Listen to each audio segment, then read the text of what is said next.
감사합니다. 복 있는 제자의 삶이란 제목으로 하나님 말씀 함께 나누겠습니다.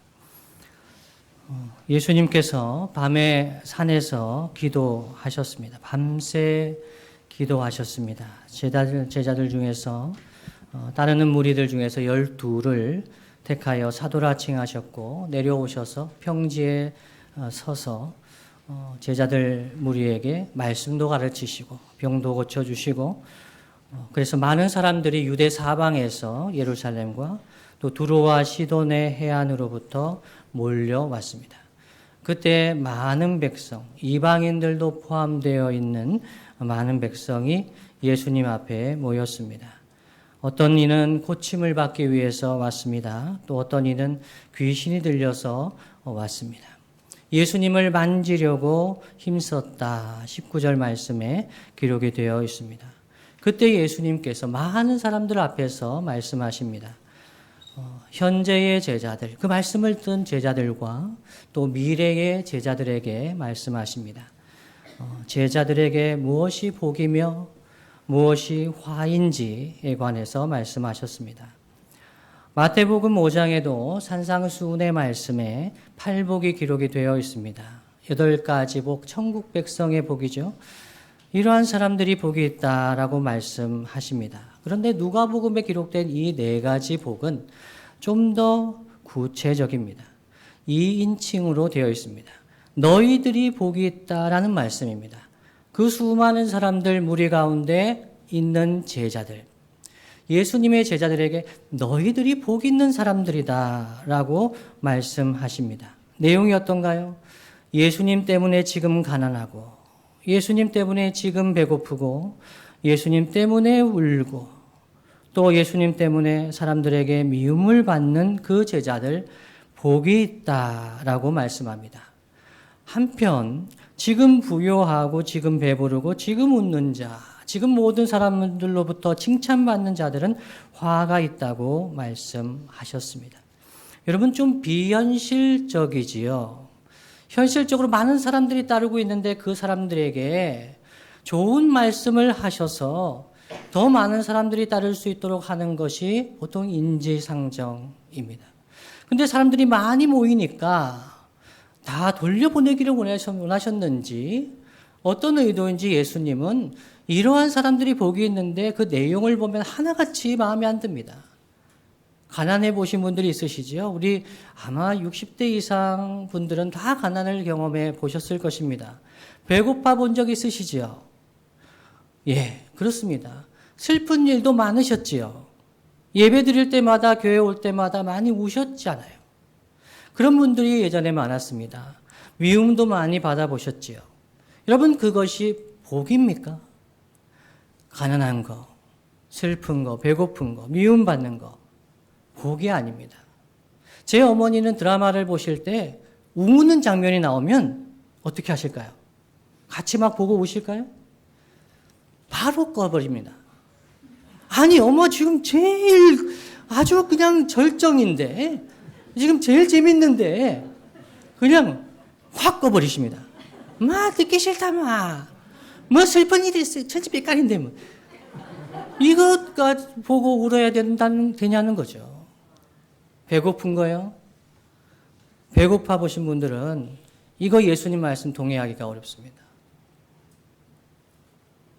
여러분 제자의 삶이 이렇다면 예수님 제자하는 거 하시겠습니까? 누가 예수님을 따를 수 있겠습니까? 이러면 두레교회는 예 따를 수 있습니다 하실 것 같아요.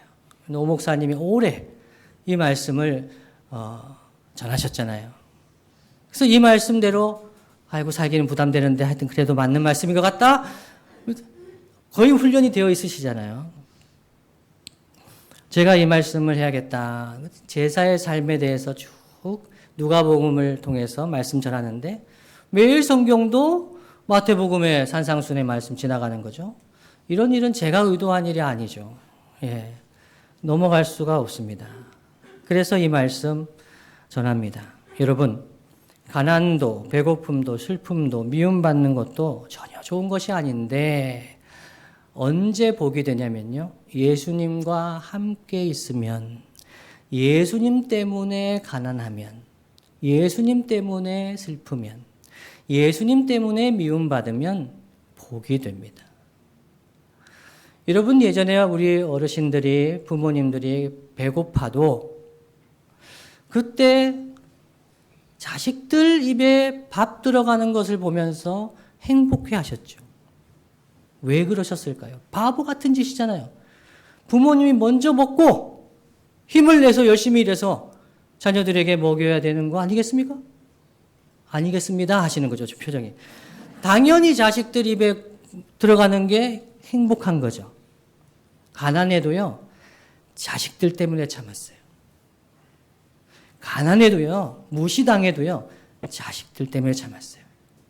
자식들만 잘 되면 아무렇지도 않다고 생각한 분들이 우리 부모님들이죠. 예수님 때문에 당하는 고난, 이것이 기쁨이요 복이다 라고 생각하며 사는 사람들이 예수님의 제자들입니다. 여러분, 가난 자체는 절대로 복이 아닙니다. 가난 자체는요, 힘든 일이에요. 만일 가난 자체가 복이 되면 부요한 것은 화가 됩니다. 부자들은 타도의 대상이 됩니다. 프로레타리아 혁명을 일으켜야 됩니다. 아주 나쁜 무리 계급이지요. 부 자체가 화라면 그렇습니다. 누가복음 8장에는 자기들의 소유로 예수님 일행을 섬긴 부유한 여인들이 등장을 합니다.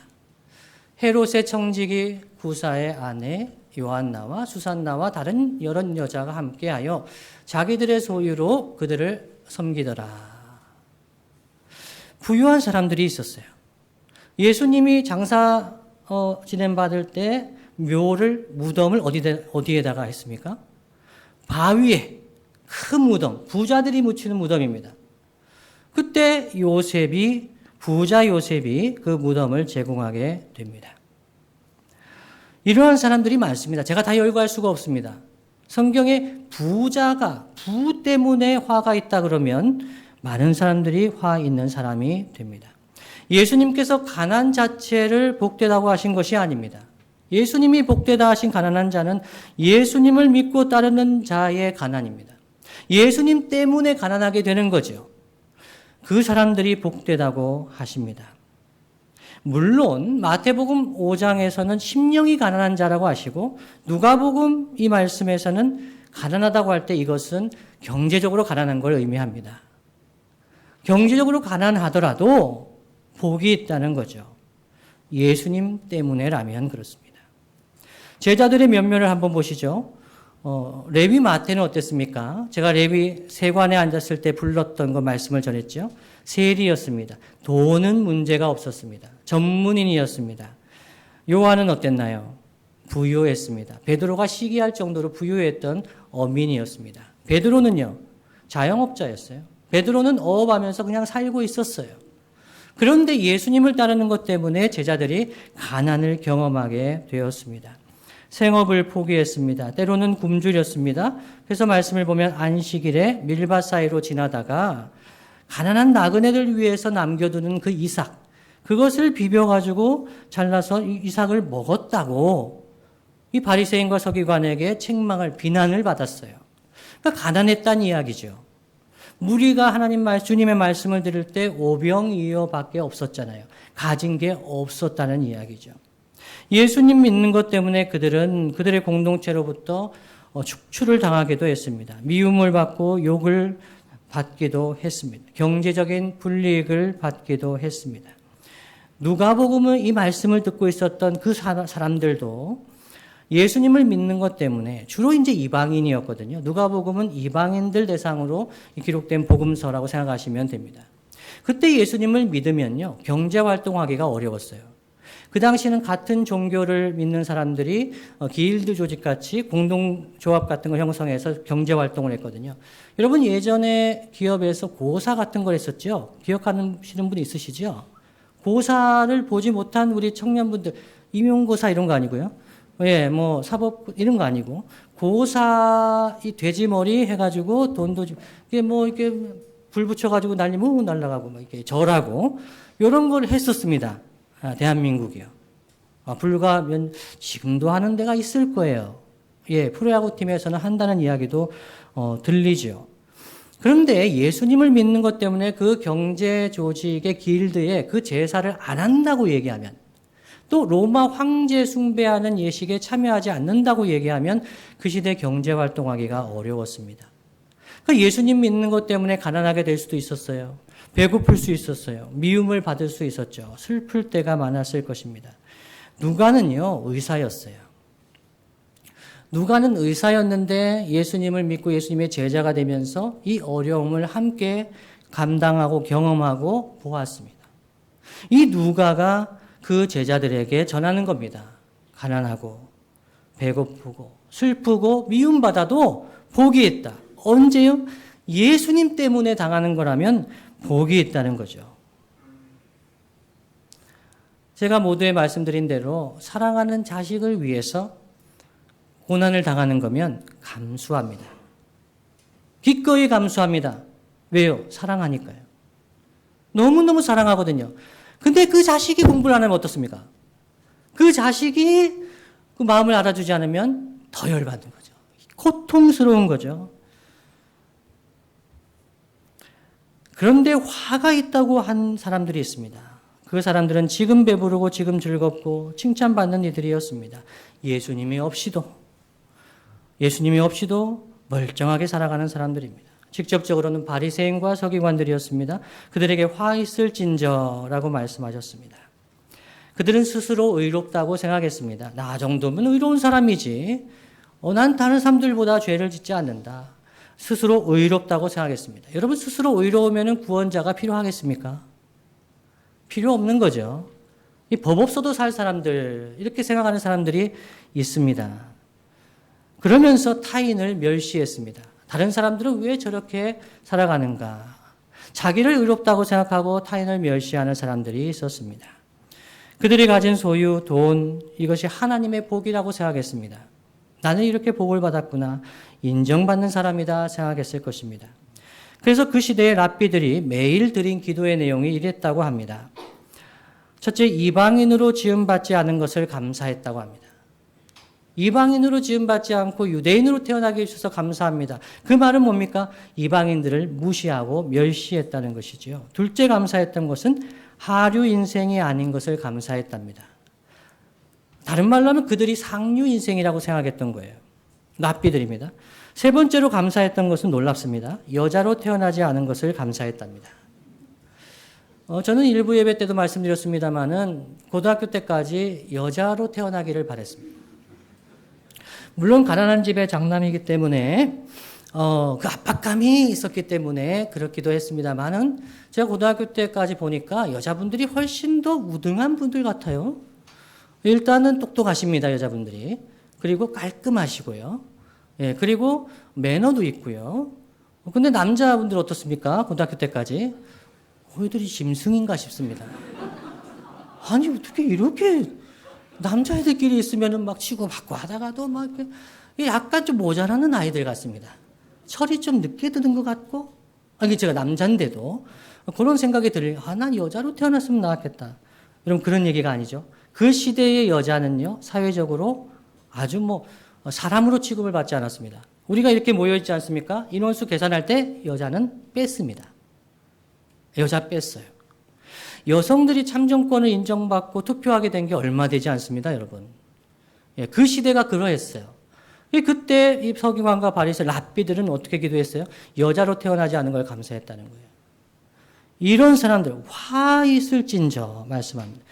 누가복음 18장 11절로 12절 말씀에 이렇게 말씀합니다. 바리새인들은 이렇게 기도했답니다. 서서 따로 기도하여 이르되 하나님이여, 나는 다른 사람들 곧 토색, 불의, 간음을 하는 자들과 같지 아니하고 이 세리와도 같지 아니함을 감사하나이다. 나는 일해에 2번씩 금식하고 또 소득의 11조를 드리나이다. 이렇게 했답니다. 여러분의 감사의 제목이 무엇입니까? 지금 돈이 있는 것입니까? 지금 드시고 싶은 음식을 마음껏 먹을 수 있는 것이 감사하십니까? 여러분, 지금 슬프지 않고 즐거우신 것이 감사하십니까? 여러분, 지금 사람들한테 미움받지 않는 것이 감사하십니까? 예수님께서 복 있는 제자라고 말씀하신 대상은 예수님 때문에 조금은 가난해도 참는다는 거죠. 예수님 때문에 조금은 배고파도 참는 것. 예수님 때문에 슬픔을 당하는 것이면 감사히 감당합니다. 예수님 때문에 미움받는 것이라면 할렐루야죠. 내가 무엇인데, 내가 뭐라고 예수님 때문에 욕을 받는가. 제가 우즈베키스탄에 2년 있을 때 거리를 걸어가면요, 이 무슬림 우즈베키스탄 아이들이 저한테 와가지고 돌을 던집니다. 제가 또 태권도를 배우지 않았겠습니까? 그래가지고 그냥 날렵하게 피할 수 있습니다. 근데 피하고 나면 생각합니다. 맞았어야 되나? 맞아가지고 이게 고난을 당하고 이게 또 신문에 나지 않을까? 물론 신문에 안 나면 너무 억울하겠죠. 예, 그래도 한번 또 그 집에 가서 생각해 봅니다. 집에서 자다가 일어나는데 새벽에 돌이 집에 날라듭니다. 이 왜 던졌을까요? 제가 예수님 믿는 사람인 걸 아는 거죠. 그 돌에 맞았으면 저는 죽을 수도 있는 거예요. 근데 그 돌이 날라왔는데 저는 어때요, 마음이? 어땠을까요? 기뻐요. 이게 미친 거죠. 제정신이 아닌 거죠. 그러니까 예수님을 믿을 때, 예수님을 따를 때 이런 일들이 생겨요. 조금 배고프게 됐어요. 뭐 승진해서 탈락했던지. 뭐 그런데 기뻐요? 왜 기쁘죠? 예수님의 제자가 느끼는 기쁨입니다. 그래서 여러분, 복 있는 제자는 주님 때문에 가난하고 배고프고 슬프고 또 사회적으로 미움을 받는 것을 도리어 기뻐하는 사람입니다. 여러분, 예수님 때문에 이런 어려움을 당해도 기뻐하는 저와 여러분 되시기를 예수님의 이름으로 축복합니다. 그런데요, 예수님 사랑이 뭔지 모르는 분들은요, 도무지 이해할 수 없어요. 이 얘기 자체를, 설교 자체를 이해할 수가 없어요. 왜 그래야 되지? 왜 그렇게 바보같이 살아가야 되지? 그래서 제가 아까 그 말씀드린 거예요. 사랑하는 아들, 딸을 위해서 그 딸의 입에 음식이 들어가는 걸 보면서 나는 못 먹어도 감사했잖아요. 어떨 때 그런 걸 느끼죠? 사랑할 때요.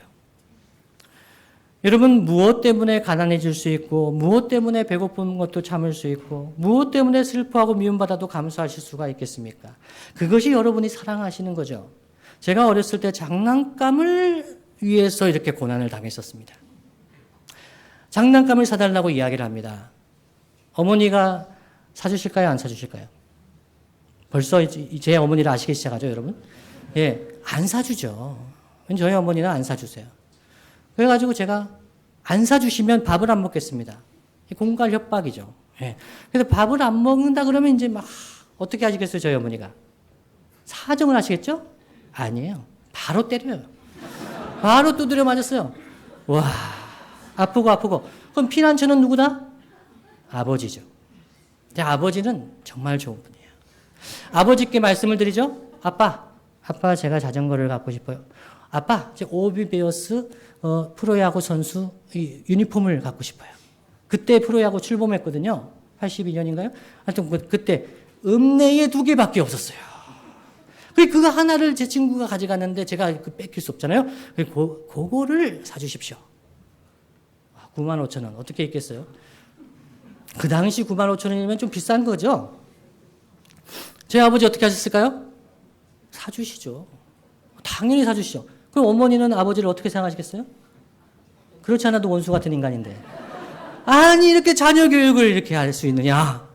그렇게 하시는 거죠. 제가 그렇게 사랑하는 것이 생기면 배고픔도 참고, 용돈을 제가 좀 똑똑해지면서 뭘 사려고 할 때, 엄마, 제가 몇 끼를 굶으면 이거 사겠네요. 밥 안 먹을게요.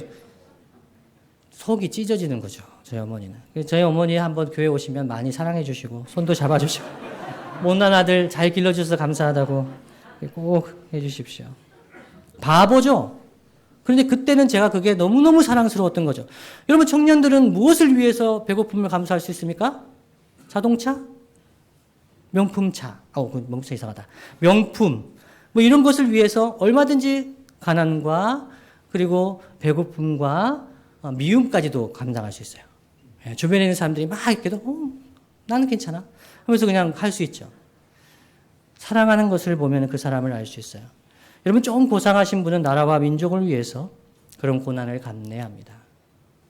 일제강점기 때 독립운동하셨던 분들, 미움받아도 고난을 당해도 고문을 해도 참았잖아요. 왜요? 사랑하는 조국을 위해, 조국 독립을 위해서 참았잖아요. 그래서 뭘 사랑하고 고난을 받을 수 있는가를 보면 그 사람의 수준이 나오게 됩니다. 만일 예수님 때문에 여러분이, 예수님의 말씀 때문에, 하나님 사랑하고 이웃 사랑하라고 하신 그 말씀 때문에 살려고 하다가 여러분이 그런 불이익을 당한다.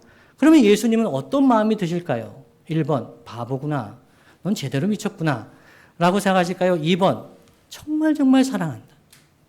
정말 사랑하고, 친밀히 사랑해 주죠. 저 대부분 2번인 것 같아요. 제가 여쭤보는 것은요.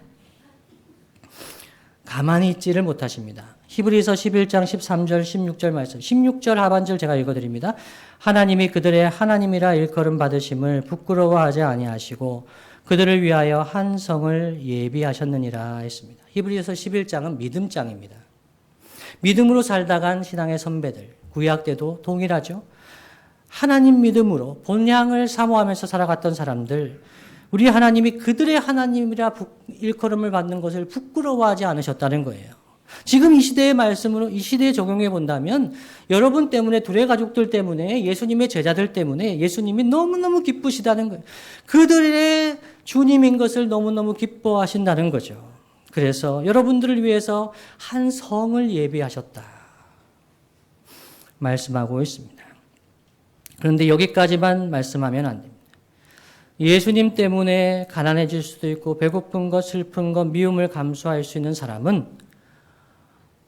부유해져도, 배가 불러도, 아주 즐거워도, 그리고 모든 사람에게 칭찬을 받아도 예수님께, 하나님께 영광을 돌려드리게 됩니다. 여러분 그런 분들이 있으시죠? 아주 큰 상을 받았어요. 그리고 아주 큰 연예인상? 하여튼 떠올려 보십시오. 미스 코리아. 아니, 좀 이상하다. 하여튼 뭐든지 여러분 최고로 잘 됐을 때를 생각해 보세요. 그때 누구를 기억하시겠어요? 보통 사람들은 미용실 이게 아니고 부모님을 생각하죠. 보통 사람들은 그래요. 나를 위해서 먹을 거 안 드시고 고생하신 어머니, 아버지를 기억해요. 그런데 하나님 백성은요, 거기에 더해서 누구를 기억하냐면 하나님을 기억해요. 그래서 하나님께 영광을 돌려드립니다라고 고백하는 거죠. 그게 그 담임 목사님이 막 협박해가지고 그렇게 된 게 아니에요. 꼭 이렇게 잘 되면, 상을 받으면 나가서 기자들 앞에서 하나님께 영광 돌려드립니다 하라고 해서 되는 게 아니에요. 그분들은 제일 잘 나갈 때, 제일 영광스러울 때, 제일 행복할 때 나에게 영광 돌리지 않고 하나님께 영광 돌리는 것. 그게 기쁨이고 감사인 것이죠. 요즘 사탄, 마귀, 원수는 이 가난 가지고 이렇게 신자들을 넘어뜨리려고 하지는 않는 것 같아요. 물론 가난한 이웃들이 많습니다. 근데 요즘에는 저희가 잘 먹고 잘 먹잖아요. 예전보다는. 혹시 새끼 못 드시는 분 있으세요? 있어요, 지금도.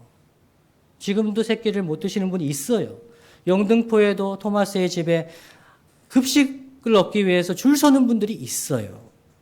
근데 예전보다는 그래도 우리가 잘 먹고 잘 입잖아요. 그런데요, 신자들을 넘어뜨리기 위해서 사용하는 방법, 잘 되게 하는 거예요. 회사에서 너무 바쁘게 하는 거예요. 인정도 많이 받게 하는 거예요. 여러분, 그럴 때에도 주님을 섬길 수가 있겠습니까? 예수님을 따를 수가 있겠습니까? 빌립보서 4장 11절에 13절 이렇게 말씀합니다. 내가 궁핍함으로 말하는 것이 아니니라. 어떠한 형편에든지 나는 자족하기를 배웠노니 나는 비천에 처할 줄도 알고 풍부에 처할 줄도 알아. 모든 일, 곧 배부름과 배고픔과 풍부와 궁핍에도 처할 줄 아는 일체의 비결을 배웠노라. 내게 능력 주시는 자 안에서 내가 모든 것을 할 수 있느니라. 아멘. 제자는 예수님 능력 주시는 주님의 은혜 가운데 모든 것을 할 수 있습니다. 가난해도 예수님을 따를 수가 있습니다. 부요해도 예수님을 따를 수 있습니다. 인정받지 못하고 미움받아도 예수님 따를 수 있습니다. 너무너무 인정받고 잘 돼도 예수님을 따를 수가 있습니다. 왜요? 능력 주시는 주님 안에서 모든 것을 할 수 있는 거지요. 그래서 예수님의 제자는 가난 자체가 복은 아닙니다. 가난해지려고 애쓴다고 해서 인정받는 건 아닙니다. 아니면 미움 받아보려고 애를 쓴다고 해서 인정받는 게 아닙니다. 목사님, 그래서 너무 인정받으면 안 되잖아요. 그래서 일부러 이상한 행동하고 이런 건 아니에요. 그냥 예수님 때문에 미움받게 되면, 내가 예수님 믿어서 미움받는구나. 그냥 감사하신 거예요. 가난해지려고 너무 애쓰지도 마세요. 저 이렇다고 해서 그렇다. 돈을 많이 가난해지려고 애쓰지 마세요. 여러분이 나누시고 도와주다가 가난해지는 것은 복이에요. 기쁘겠죠. 근데 가난 자체가 여러분의 의의는 아니에요. 여러분이 더 가난하기 때문에 저 부유한 어느 분보다 더 의롭습니까? 절대로 아니에요. 부유해도 그 부를 가지고 하나님 사랑하며 이웃 사랑하는 것을 위해서 사용하는 분이 예수님의 제자죠. 말씀을 마무리하겠습니다. 주님이 사랑하시는 성도 여러분, 세상이 주는 칭찬과 위로는 참 허무합니다. 여러분 받아보신 분 있으시죠? 직장에서 너무너무 잘 되고 그리고 학위도 마치고 정말 장래가 촉망될 때 많은 사람들이 여러분 칭찬하죠? 인정받지요? 경험해 보신 분이 있으시죠? 저도 경험해 본 적이 있어요. 너무너무 잘 나갈 때가 있었어요. 그때 어땠다고요? 다 딸 주려고 해요. 저는 한 명만 필요한데 결혼 한 명하고 하는 거잖아요. 근데 다 딸을 만나게 해주겠다고. 그 중매가 들어가요. 저한테만 오는 게 아니에요. 부모님 대구에 계신데 대구에도 중매가 서 있대요. 얘야 이번에 내려올 때는 일본 유학 갔다 온 그 딸이 있는데 만나라. 왜요? 잘 나갈 때는요 그럴 때가 있어요. 그런데요 미끄러져 보세요. 아니 여러분 미끄러지라는 말씀이 아니고 좀 이렇게 실패를 경험해 보시면 누가 참 친구인지가 나옵니다. 그렇게 좋은 말 해주던 사람들, 그렇게 안부를 물어주고 축복해 주던 사람들 싹 사라집니다. 아주 정리가 돼요. 우와. 세상이 주는 칭찬과 위로가 이렇습니다. 조금만 밀려도 싸늘하게 식어집니다. 우리 주님은 어떠실까요? 우리 주님은 언제나 우리를 사랑하시고 항상 동행하시고 가난하고 배고프고 슬프고 미움받는 때는 너무 마음을 졸이시고 정말 네가 나 때문에 이렇게 고난을 당하는구나. 정말 말할 수 없는 단식으로 우리의 중보하시고 기도하시고 정말 잘되고 영광받고 인정받을 때 예수님 사랑하고 예수님 제자로 살기 위해서 애쓰면 정말 기뻐하십니다. 천국 제자들의 이러한 삶을 살아간 제자들에게 주시는 복 중의 복은 우리 주님의 친밀한 사랑입니다. 여러분은 무엇을 택하시겠습니까? 예수님을 따르시겠습니까? 아니면 지금 당장 부유한 것, 당장 배부른 것, 당장 즐겁고 칭찬받는 삶을 추구하시겠습니까? 제가 아는 사람에게 후배한테 그런 얘기를 했어요. 이 얘기를 했더니 형, 그래도 저는 지금 배부른 걸 선택할래요. 지금 인정받는 걸 선택할래요. 그러다가 뒤에 예수님 믿으면 되잖아요. 보험같이 생각하더라고요. 야, 너는 예수님 따르는 복을 모르는구나. 그렇게 얘기해 줬어요. 예수님 따르면 이 세상에서 인정받는 것보다 훨씬 더 큰 은혜와 사랑의 복을 받으며 살아가는데 모르는 거죠. 저는 초등학교 5학년 때부터 대학원 졸업할 때까지 참 가난했습니다. 제가 이제 어떤 목사님께 위임식을 준비하면서 축사를 부탁드렸어요. 언제 할지 모르지만 축사를 부탁드렸더니 그분이 바로 보내셨어요. 축사를. 그 지금 제가 아니 목사님 위임식 언제 할지도 모르는데 왜 축사를 벌써 보내셨습니까? 이분이 굉장히 그 준비를 철저하게 하시는 분이거든요. 그래서 들어봤어요. 근데 그 내용 중에 최 목사님은 가난했습니다. 그렇게 하신 거예요. 제가 미국에서 제일 부자였어요. 제 인생에 제일 부자였는데 그 목사님은 가난했다고 얘기하시는 거예요. 저 2천만 원 들고 미국 갔거든요. 전세돈 빼가지고. 갔는데 차 사고 교회 사례를 받아봤는데 얼마였다고요? 혹시 기억하는 분 있으세요? 500불. 제가 교회에 내는 돈은요. 청년들 데리고 살면서 청년들이 렌트비 내면서 나머지 900불. 제가 교회에 900불 내고 교회 사례를 500불 받았잖아요. 계산이 되시죠? 예. 저는 하나도 힘들지 않았어요. 하나도 부당하다고 생각하지 않았어요. 왜요? 그 교회 개척 멤버잖아요. 그 교회 함께 세워가는 거잖아요. 정말 행복했어요. 가난하다고 생각하지 않았어요. 그런데 그때 담임 목사님은 제 목사는 가난했다고. 예. 저는 정말 가난하지 않았어요. 가난해 본 사람은 가난을 복이라고 말하지 않습니다. 슬픔과 무시를 당해 본 사람 복이라고 얘기하지 않습니다. 그런데요, 예수님과 함께 그것을 당해 보신 분들은 복이라고 얘기합니다. 저는 초등학교 5학년 때부터 대학원 졸업할 때까지 참 가난했지만 그때 너무나 행복했습니다. 왜요? 예수님 만났거든요. 초등학교 6학년 때 예수님 만났어요. 그리고 예수님 때문에 너무 행복했어요. 예수님의 도우심을 피부로 느꼈어요. 그때가 정말 황금기였어요. 제가 결혼할 자매를 생각할 때도 단 한 가지 물어보겠다고 생각했어요. 자매, 주님 가라시면 북한과 중국과 중앙아시아 갈 수 있습니까? 물어보겠다고 생각했어요. 자매들이 무서워했겠죠. 제가 그래서 2001년 6월 3일에 정성지 자매를 소개받아서 만났습니다. 존경하는 선교사님 소개로 여의도 공원에서 만났어요. 봤는데 외모는 아니에요. 이건 일부 예배 때는 얘기 안 했어요. 외모는 아니에요. 그랬더니 제 아내가 뭐라고 얘기했냐면 나도 아니었어요.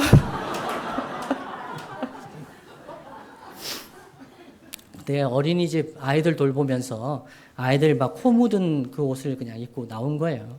고생할 때죠. 그래서 제가 휴레패커드 건물을 지나서 맥도날드에 가서 물어봤어요. 패밀리 세트를 먹으면서 제가 물어봤어요. 자매, 주님 가라시면 북한과 중국과 중앙아시아 갈 수 있어요? 그 얘기했더니 닭을 행복하게 뜯으면서 물론이죠. 네. 제가 고등학교 때 선교 헌신도 하고 물론 갈 수 있어요. 제가 이 자매는 미쳤던지 아니면 닭 때문에 그런가? 그랬지만 그거 딱 듣고 결혼한다 생각했어요. 그래서 그날 한 2시간 정도 함께 거닐고 얘기하면서 헤어질 때 제가 그렇게 얘기했어요. 자매, 웬만하면 결혼해요. 웬만하면 결혼해요. 네. 첫날 만나서 저도 미친 거죠. 자매도 미친 거고 저도 미친 거고. 저는 아내를 사랑하는 이유가 예뻐서가 아닙니다. 돌맞을 이야기죠. 예뻤기 때문에 결혼한 게 아니고요.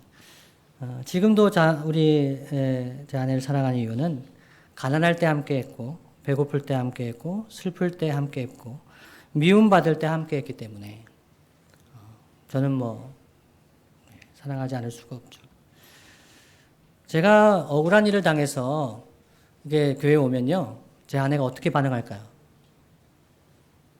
누구야? 내가 혼내줄 거야. 아니야, 여보, 싸우면 당신이 져. 근데 상관없어요. 제가 강도사 고시를 볼 때가 있었어요. 일부 예배 때 말씀드렸기 때문에 말씀드려야 되는데. 강도사, 미국 재미고신에서 강도사 고시를 보러 샌프란시스코에서 클리블랜드까지 갔어요. 갔는데 고시부 서기가 저한테 그러시는 거예요. 최충원 전도사는 강도사 고시 보러 올 필요 없습니다.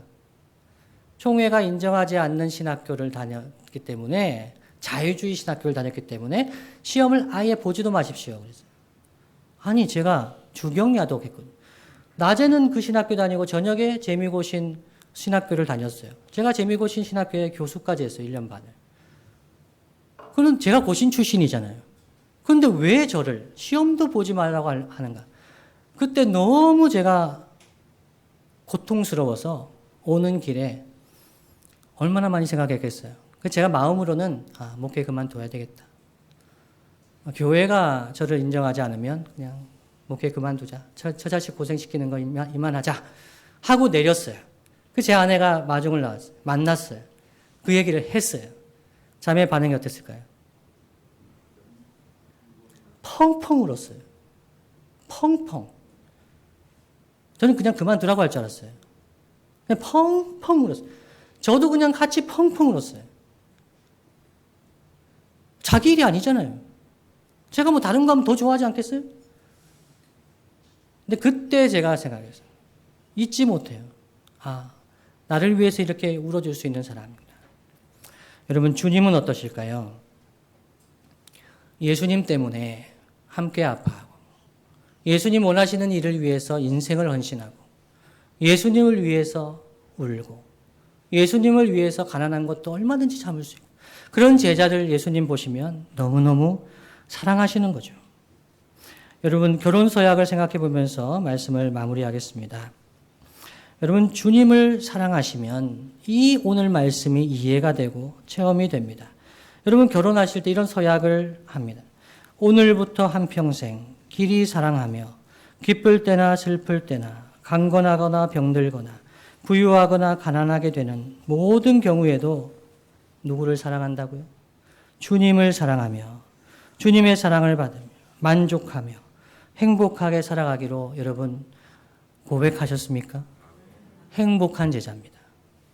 저와 여러분이 행복한 제자의 삶을 살아가는 저와 여러분 되시기를 예수님의 이름으로 축복합니다.